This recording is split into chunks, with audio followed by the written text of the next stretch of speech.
শুনি অবশ্যই আমি খুশি হয়েছি, কিন্তু আরো যারা শহীদ হয়েছে তাদেরও যেন খুশি হয়। আর ভারত থেকে আনে অতি দূরত্ব গতিতে যেন ফাঁসি কার্যকর করে বাংলার মাটিতে, তাহলে আমি সরকারের কাছে দাবি ভারত থেকে নিয়ে আসার জন্য, নিয়ে এসে যেন ফাঁসি কার্যকর করে আমার জীবদ্দশায় আমি যেন দেখতে পাই। হ্যাঁ, একটু হলো কার্য, হ্যাঁ একটু অন্তরটা ঠান্ডা হলো আর কি। পুরো কার্যকর হলে আরো আমি হয় কার্যকরী জানায় তা আমার আত্মাটা শান্তি হবে, আমার ছেলেটা হবে আর পাবালই, আর ঘুরি পাবালই কার্যকারী জানি হয়। এরে আমার চাওয়া ফাঁসির আবেদন কার্যকারী হয়, তাই না? কার্যকারী। কোনো প্রকার হামলা তারা করতে পারে যে কোনো সময়। এই কারণে তাদেরকে আটকাইতে হবে। তাদেরকে আটকাইলেই আমাদের নিরাপত্তা নিশ্চিত হবে।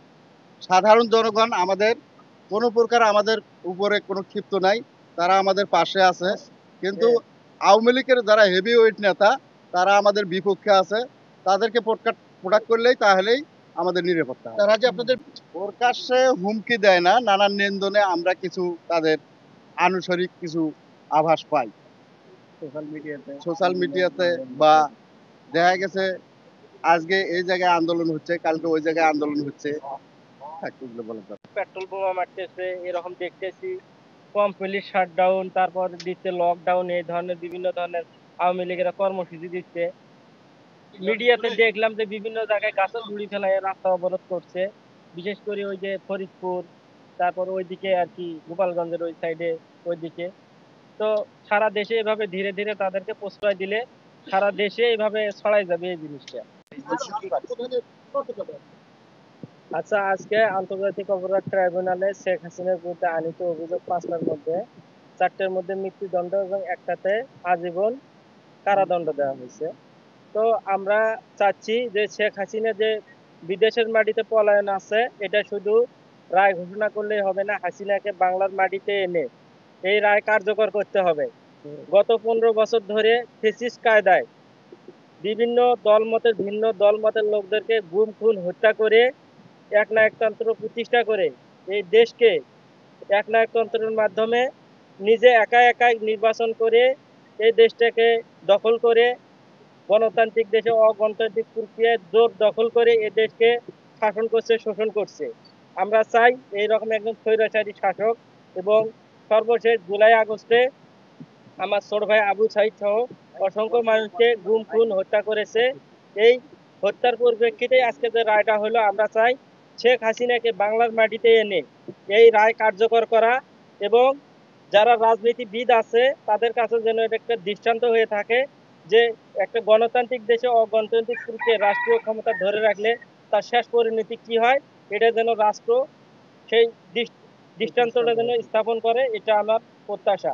এবং শহীদ ফ্যামিলির, আবু সাইদের শহীদ ফ্যামিলি হিসেবে, ভাই হিসেবে আমার একটা প্রত্যাশা যে আমরা যেন এই রায়টা আমরা যেন দ্রুত সময়ে দেখতে পাই।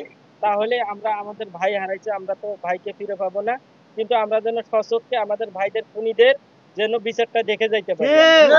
আসলে আমাদের তো প্রতিবেশী দেশ ভারতে অবস্থান করতেছে, বেশি দূরে নাই। এর জন্য যে আন্তর্জাতিক যে আহ, মহল আছে তাদের মাধ্যমে যে একজন খুনি, একজন স্বৈরাচারী শাসক একটা আমাদের পার্শ্ববর্তী দেশে পালিয়ে আছে, সেটা বহির্বিশ্বের দৃষ্টি আকর্ষণ করা এবং বহির্বিশ্বের চাপের মাধ্যমে বাংলাদেশে তাকে আসতে বাধ্য করার এরকম একটা পরিস্থিতি তৈরি করতে হবে সরকারকে। মেইন কথা হচ্ছে যে আসলে যে হাসিনা যে অপরাধগুলো করে গেছে, তা সে কারণে কিন্তু বাংলাদেশের মানুষের জনসমর্থন নাই। কিন্তু কিছু সুবিধাবাদী আওয়ামী লীগের সরকারের শাসনামলের যারা সুযোগ সুবিধা ভোগ করছে, এত অপরাধ করার পরও তাদের কাছে উনি মানে এত খুন করার পরও নিরপরাধ, মানে এরকম তাদের কাছে। তারপরে কিছু তার দোসর এখনো এই বাংলার মাটিতে আছে, তারা বিভিন্ন ভাবে গুপ্ত হামলা করতেছে বিভিন্ন জায়গায়। জুলাই যোদ্ধা, জুলাই শহীদ পরিবার এবং জুলাইয়ে যারা অগ্র ভূমিকা পালন করছে তাদের উপর আমরা চাই শহীদ ফ্যামিলি সহ জুলাই যোদ্ধা এবং যারা জুলাইয়ে বিপ্লবে অংশগ্রহণ করছে তাদের জন্য পূর্ণ নিরাপত্তা এই রাষ্ট্র নিশ্চিত করে। ককটেল নিক্ষেপ করতেছে এবং গাড়িতে আগুন দিচ্ছে। বিভিন্ন জায়গায় আমাদের যে জুলাই স্মৃতি যে শহীদ মিনার গুলো আছে সেখানেও তারা আগুন দিচ্ছে, আমরা এই ঘটনা দেখতে পাচ্ছি। তো এরই প্রেক্ষিতে আসলে যারা শহীদ ফ্যামিলি আছে এবং যারা আহত আছে আহত ফ্যামিলি আছে এবং বিশেষ করে যারা জুলাইয়ে যারা অগ্রণী ভূমিকা পালন করছে তারা আসলে শঙ্কিত বোধ করছে আর কি।